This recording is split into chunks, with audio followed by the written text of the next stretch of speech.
पता है, मैं वो दिन कभी ना ही भूल सकता जब मैंने पहली बार एक छोटे से सी लायन को तैरते देखा था।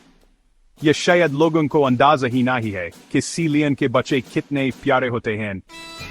तो चलिए मिलवाते हैं आपको हरने से दोस्त स्प्लैश से। स्प्लैश एक बहुत बड़ा कदम उठाने वाला है। समंदर में उसकी पहली तैराकी। अपने नाने नाने पैरों के साथ तैयार और दिल में सारा जोश लिए स्प्लैश ने छलांग लगा दी।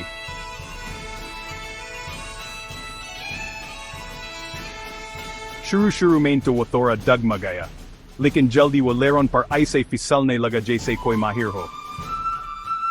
हर चींटे और हर बुलबुल से उसे कुछ नया देखने को मिल रहा था। देखो, वो रहा एक चुलबुली सी मच्छी पीछे भागता हुआ। और वो देखा आपने, एक कलाबाजी और एक चक्कर। स्प्लैश तो खूब मजे कर रहा है। बाहर तो हैरतों की दुनिया है और नाना। स्प्लैश तो अभी बस उसे देखना शुरू हुआ है। छोटे दोस्त, आगे और भी बहुत सरगुजाश्तियां तुम्हारा इंतजार कर रही हैं। देखने का बहुत शुक्रिया। अगर आपको स्प्लैश की ये पहली तैराकी पसंद आई तो वीडियो को लाइक करें और सब्सक्राइब करें ऐसे ही और दिल को छू लेने वाले लम्हात के लिए। अगली वीडियो में मिलते हैं।